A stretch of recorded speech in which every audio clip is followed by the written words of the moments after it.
مولانا ايضا معنا الاخ عدنان الركابي من بريطانيا. اخ عدنان. الو، السلام عليكم. عليكم السلام ورحمه الله. الحقيقه نشكر الاخ هشام الديوان على اتاحه الفرصه للشيخ الوائلي ليضع صوره واضحه. كيف حالك شيخنا؟ حياك الله. طال الله في عمرك ان شاء الله. واجمعين. الحقيقه هناك خبط في الاوراق عن المفهوم التشيع في الاسلام، وللاسف الشديد وبدون مغالطه نرى بعض الكتاب المعروفين اعذارهم اقبح من افعالهم. وعلى سبيل المثال احمد امين ذاك الكاتب المصري صاحب كتاب فجر الاسلام وضحى الاسلام، عندما يكتب ويقول بان التشيع. اخ عدنان بدون اسماء وبدون اساءه للغير، يمكن تكون هذه وجهات نظر ايضا الشيخ يحترمها، اذا انت نعم. او انا يمكن يعني على قدر فهمنا وتواضعنا في الفهم يمكن نختلف مع هذول الناس، يمكن غيرنا يفهمهم بالتاكيد. ان شاء الله. انا حاب بس اوضح العباره اللي قالها بان التشيع هو مأوى يلجأ اليه كل من اراد الاسلام، هدم الاسلام. وعندما قوبل من قبل مجمع العلماء في النجف كان الرد مالته يقول بأن لا توجد له مصادر عن الشيعة. السؤال هو فما هو الرد على كتاب علماء الأجيال الجديدة لتلافي هذه المغالطات التي لا ترضي الله ورسوله؟ وشكرا. للإجابة على سؤالك يا أخي، أولا كل علماء المسلمين يعرفون منشأ التشيع، مفهوم التشيع. التشيع هو في اللغة المتابعة، والتشيع في الاصطلاح الإيمان بأفكار معينة من مصدر معين. فالتشيع بالمعنى الأول المتابعة من بعد وفاة الرسول صلى الله عليه وآله. طبعا وجهات نظر المسلمين كانت متنوعة، جماعة التفوا حول الإمام علي بن أبي طالب سلام الله عليه، وجماعة التفوا حول الخلفاء رضوان الله عليهم.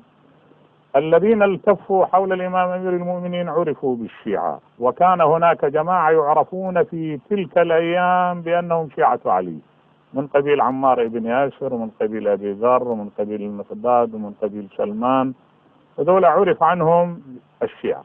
الشيعة إذن هم أتباع الإمام، والإمام علي عليه السلام معروف تلمذته للقرآن وتلمذته لرسول الله، والمعروف أنه إسلام يمشي على الأرض، فمن يتبعه لابد أن يتبع آدابه ومناهجه.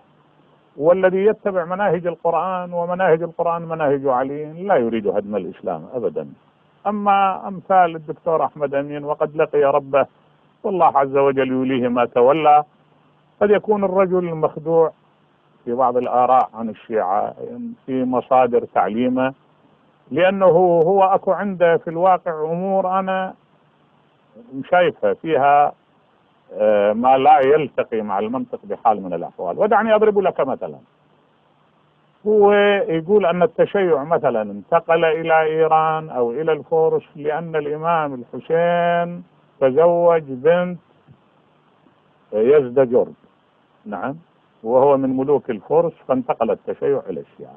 في حين المؤرخين ومنهم الزمخشري في ربيع الأبرار يقول أن بنات يزدجرد كن 3، واحدة تزوجها عبد الله بن عمر بن الخطاب، والثانية تزوجها محمد بن أبي بكر، والثالثة تزوجها الحسين بن علي بن أبي طالب. فإذا كان كل من يتزوج امرأة من بنات يزدجرد يصطبغ بالفارسية، ليش أبناء عبد الله بن عمر ما اصطبغوا بالفارسية، وأبناء محمد بن أبي بكر ما اصطبغوا بالفارسية، بس أبناء الحسين اصطبغوا بالفارسية؟ هذه نقطة. والفارسية هي متى كانت عيب؟ يعني نحن مسلمين، بسم الله الرحمن الرحيم، إن أكرمكم عند الله أتقاكم. أي ناحية؟ الناحية الثانية اللي يحب يطلع عندي كتيب اسمه هوية التشيع، خل يرجع إلى هذا الكتاب سيرى أن أئمة المذاهب الإسلامية ومفكرين وعلماء اللغة وعلماء الفقه وعلماء الأصول عندهم وعلماء مختلف العلوم الإسلامية 90% منهم من الفرس. يوشع أن يرجع للإحصائية. أصحاب الصحاح 6، المذاهب 4 3 منهم على رأي أنهم من الفرس، وأبو حنيفة قطعا قدر متأثر، الإمام الشافعي والإمام مالك أيضا. هناك مصادر تذهب إلى أنهما من الفرس، بس أحمد بن حنبل شيباني من وائل بس. وإحنا ما نعتبر عيب، بالعكس أن أكرمكم عند الله أتقاكم. كل أمة من الأمم هي موضع اعتزازنا إلى حضارتها وإلى قيمتها، وليس من العصبية أن تحب قومك، ولكن من العصبية أن تجعل شرار قومك خيرا من خيار غيرهم. هذه كلمة الإمام الصادق. فإحنا الواقع ما نرى أن هؤلاء لأنهم فرس مثلا ينحطون عن غيرهم أو لأنهم ترك. بعدين أكو عندنا دم خالص. إحنا اليوم اللي يدعي أن دمه دم خالص مشتبه تماما. الدماء متشابكة ومختلطة، وكل أمة هي موضع احترامنا وتقديرنا. أما أن إحنا نريد هدم الإسلام فعفى الله عنه، أو عفى الله عمن قال ذلك. والحال المدافعون عن الإسلام في مختلف العصور نحن جزء لا يتجزأ منهم. أكثر من هذا أنا ألفت نظرك أيها الأخ، أي ثورة من الثورات الإسلامية التحررية التي دافعت عن الإسلام وإحنا ما كنا من قادتها. تفضل هؤلاء الحمدانيون ومنهم شيخ الدولة، هؤلاء هذا من حكومات الشيعة. آل المشيب في شمال العراق من حكومات الشيعة. نعم، الفاطميين من حكومات الشيعة. وارجع إلى ما كتبه المرحوم العقاد عن حكم الفاطميين وعن دفاعهم عن الإسلام، وهكذا يرجع إلى دول الشيعة التي تأسست.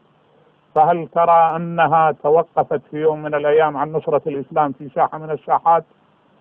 هذا المعنى أنا سبق أن تعرضت إلى في إحدى قصائدي. أنا على ما أتذكر قلت في سنة 1965 في مؤتمر أدباء العرب، قلت: أيام نقتسم اللظى وصدورنا تضرى فيمنحنا الوشام المدفع، ودماؤنا امتزجت سواء فلم تكن فرقا يصنفها الهوى وينوع، وتعانقت فوق الحراب أضالع منا فما ميزت هنالك أضلع، حتى إذا أرسى السفين وعافه نوء زحمنا منكبيه زعزع، عدنا تصنفنا يد مسمومة متسنن هذا وذا متشيع، يا قاصدي قتل الأخوة غيلة لموا الشباك فطيرنا لا يخدع، غرس الإخاء كتابنا ونبينا فامتد واشتبكت عليه الأذرع.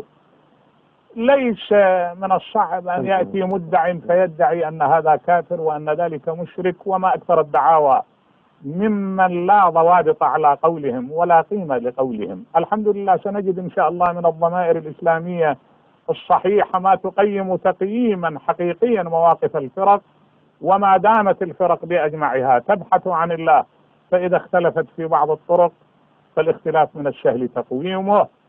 ورحم الله بعض الناس الذين وفدوا على ربهم سيرون ما قالوه أمامهم وسيسألون عما قالوا، والحمد لله رب العالمين.